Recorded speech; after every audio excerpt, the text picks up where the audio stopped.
let's get to our first incredible woman. She is synonymous with the best of Australian music. We were lucky enough to have her through our radio speakers. Well, from the 90s, she has featured in my playlist. And she's just really a glorious artist and presence. Please welcome to the show. We're so excited, from Killing Heidi, Ella Hooper. Hi, Ella. Woo-hoo! Good morning. Hello. How are you?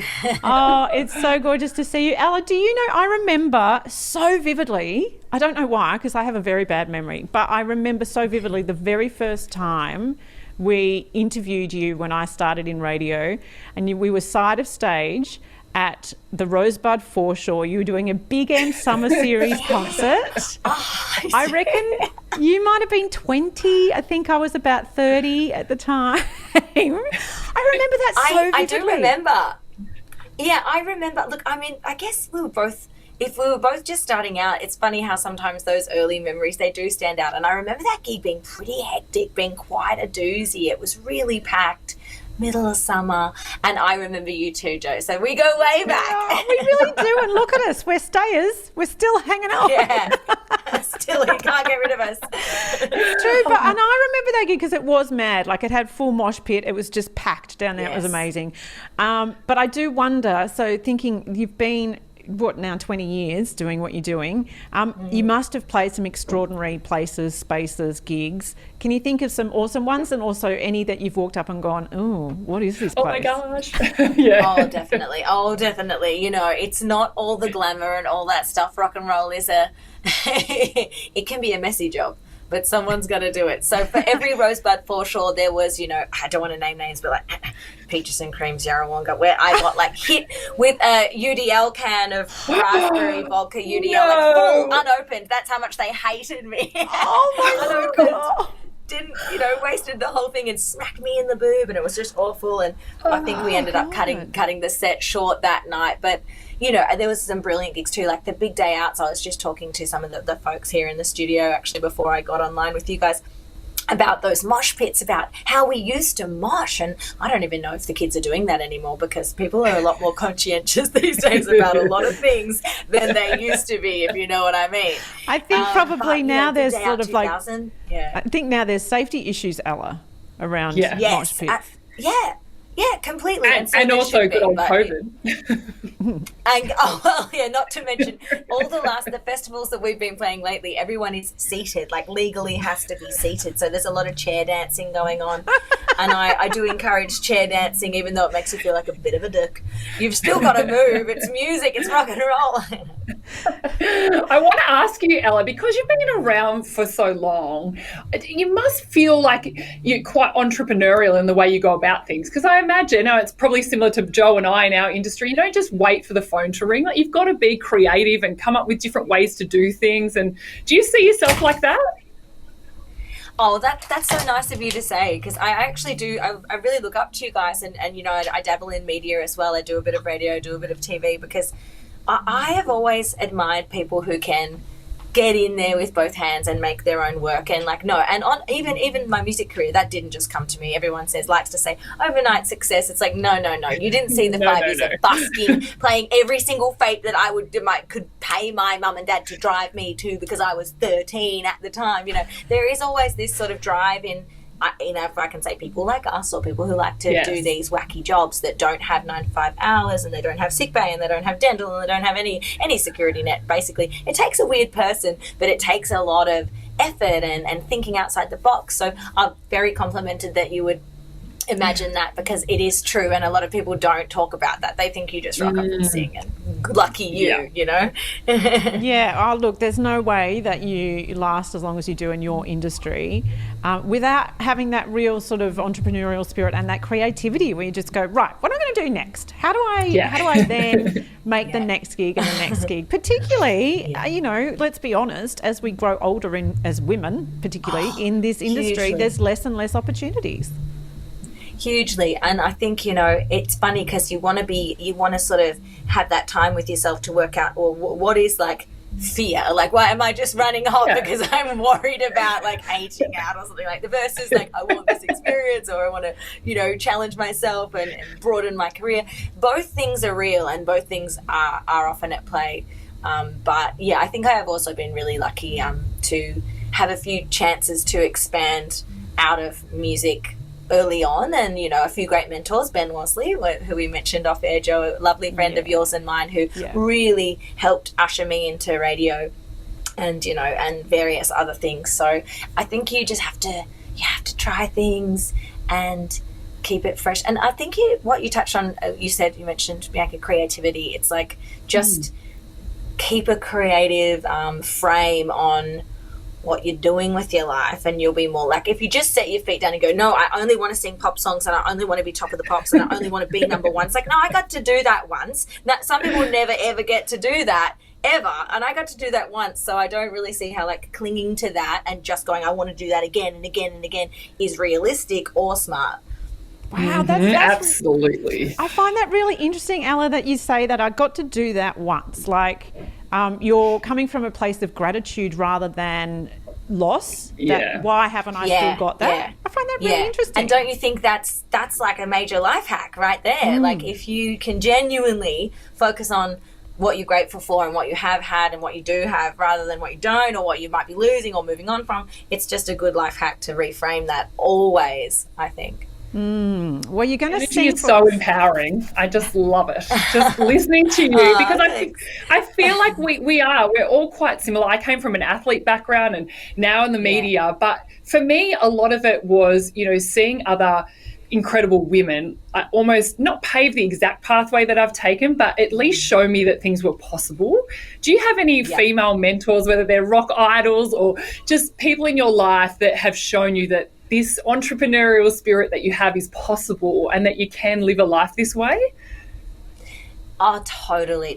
I've always been somebody who looks for mentors, and even if I don't know them, I guess icons, I can look at a poster of Patti Smith or something like that and get a lot from it and read her books and whatnot. But there are people, I got to say, I didn't meet many women in rock and roll specifically. Like you meant Tina Arena before. I want to stay in the Tina room, by the way. I want to stay in the Tina Arena room for sure. That is going to be some luxe, like chandelier vibes in there. Very good champagne, I'm sure. Silk sheets and all that. But I mean, I'm going on a tangent there. But I don't think I knew many women like me. I never got to meet Chrissy Amphlett, unfortunately, who is a massive idol of mine.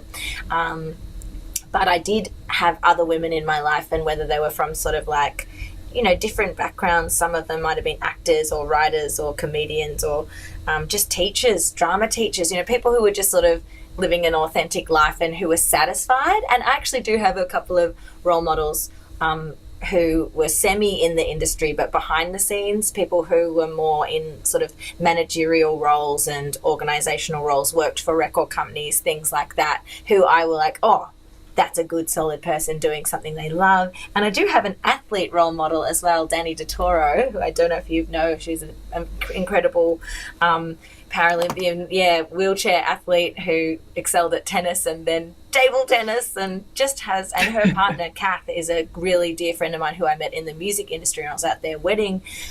Was that last year? It must have been the year before, because time's gone weird since COVID. Yes. But those two ladies are massive inspirations to me as well. So, and they just happen to come in a couple, and they just blow my mind.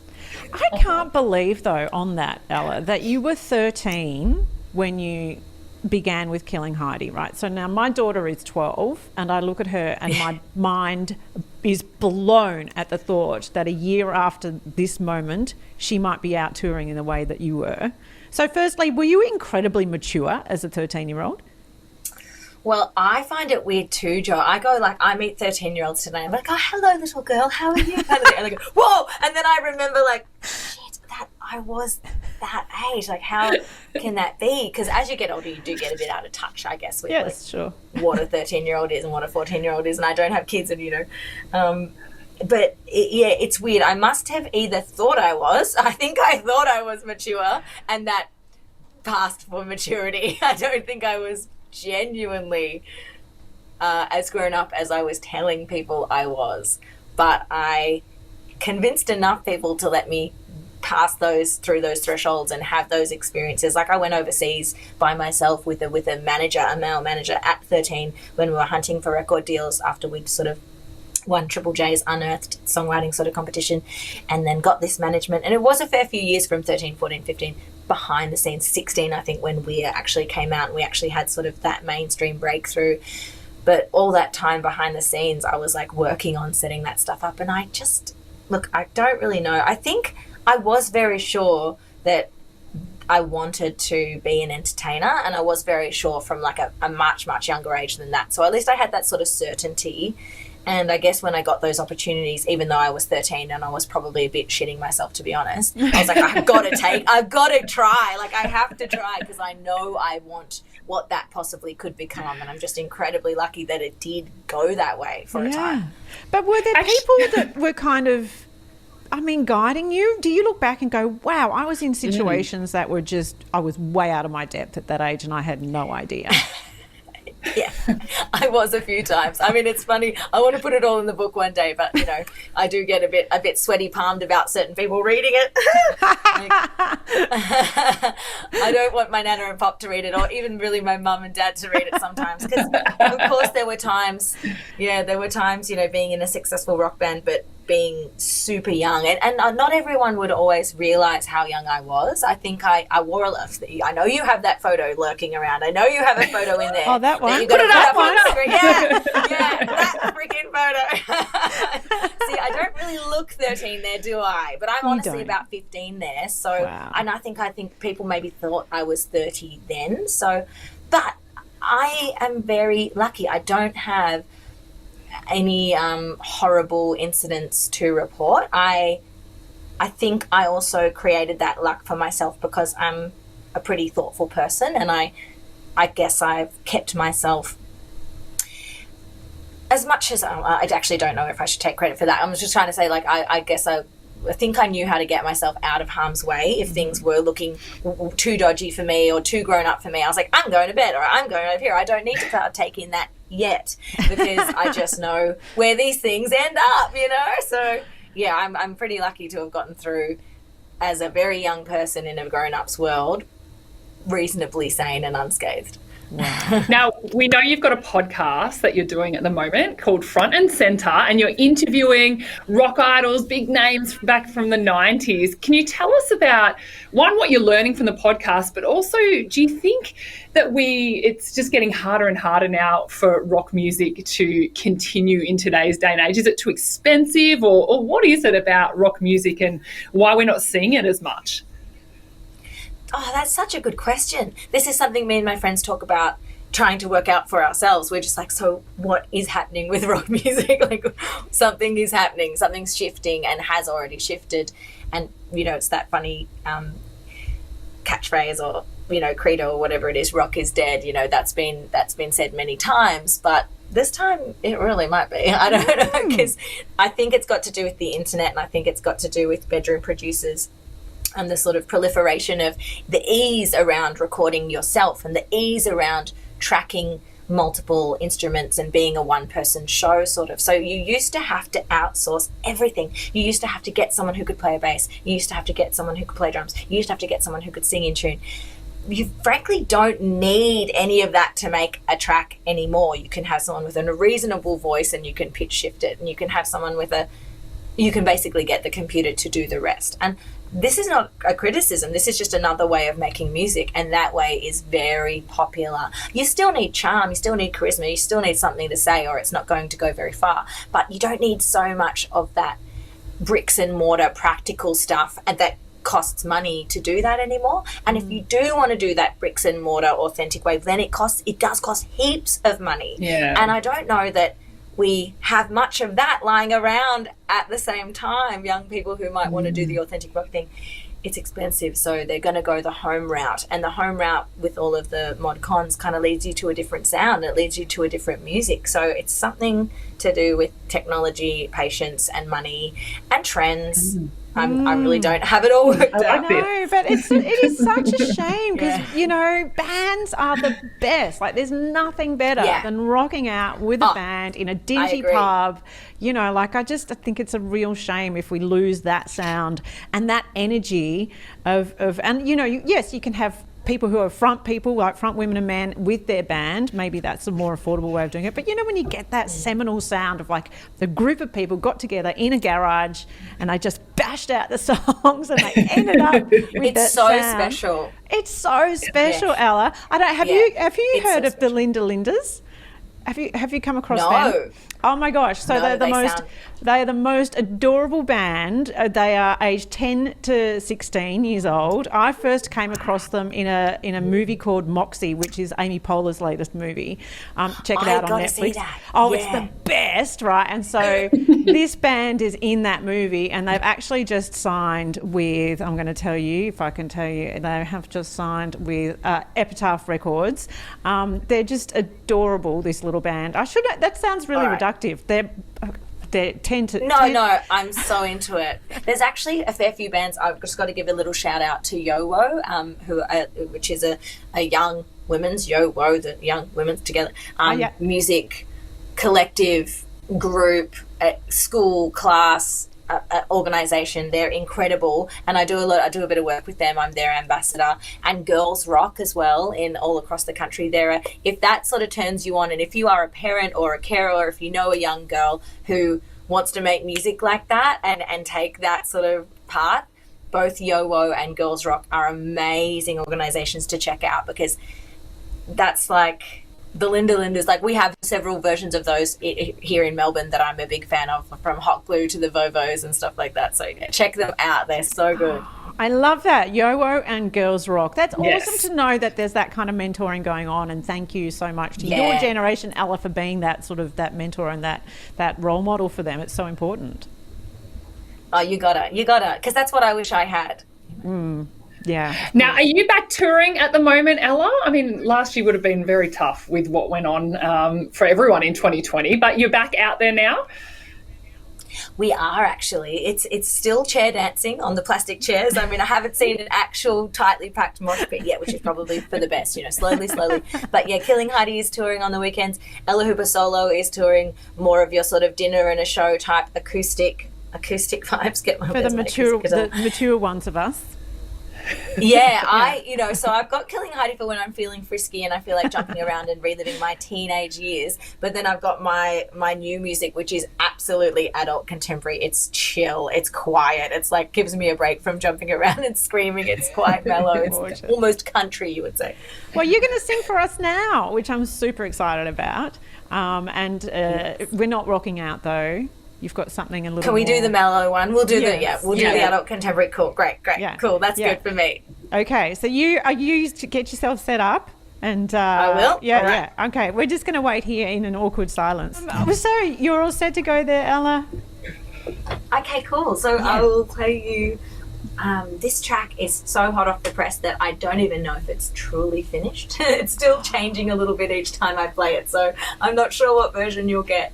It's called Small Town Temple, and that's the title track from my new solo album that's pretty much done in the can as of last Friday. I think I did my last day's recording on it. Now I've just got to mix it, master it, and it'll come out sometime next year. So if you see me around with Small Town Temple, come and have a look. Come to a gig, and you'll hear yet another version of this song I'm about to play. And it's dedicated to my little small town where I spent all of COVID cooped up with my mum and her partner, which was a very intimate family experience indeed. I wonder if anyone out there can relate. Went home for a visit, stayed for a year. No, it was great actually, and I got this song out of it.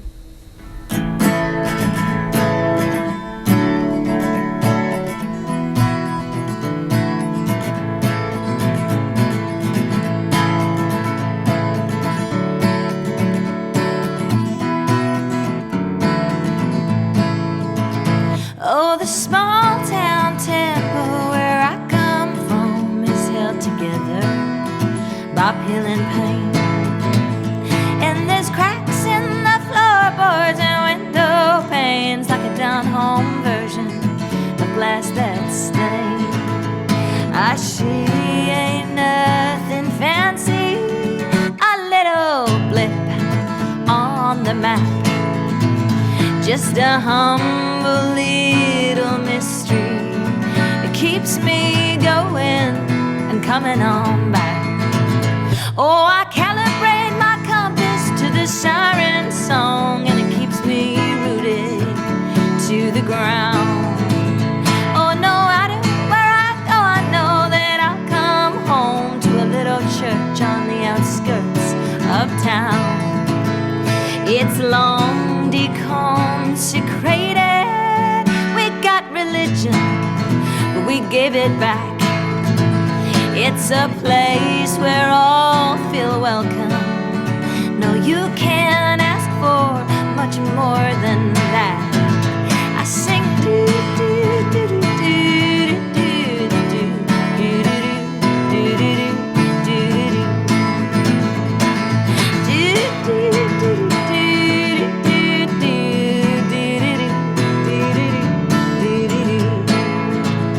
Ooh, it's there I feel the magic, the granite buzzing, the swaying gums, and this honeysuckle winding through the little town that I call home. Oh, in this place of no religion, where all are welcome to sing their song, we sing this elegy far-reaching to the small town temple that I call home. Oh, that was so beautiful. I love Thank that. you. Oh, Ella. I think that was actually the right version too. Oh, great. Yeah. Phew.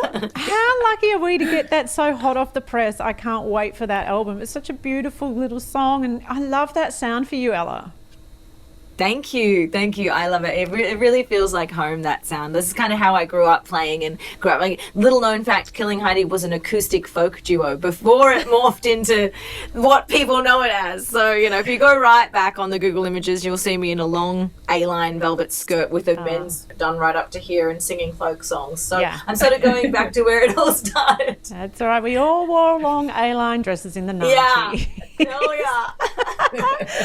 Oh, well, do check out Killing Heidi. They're touring, I know, all around the country in various months throughout the rest of the year. So check them out on ticketmaster.com.au. And, of course, Ella, where will we? Are you also on Ticketmaster for your solo shows? I am, yeah. I'm on all the socials and all the ticket selling doobie what's it. So yeah, I've got basically on my website you can find links to everything. So maybe keep that up. Amazing. Thank you so much, Ella Hooper. It's been Thanks, an absolute guys. joy to go in depth Yes. with you today. It's been such a pleasure to be here. I love broad radio. Go, go, go. I love this show. I love the whole concept. It's awesome. Thanks, Ella. You're the best. Thanks, Ella.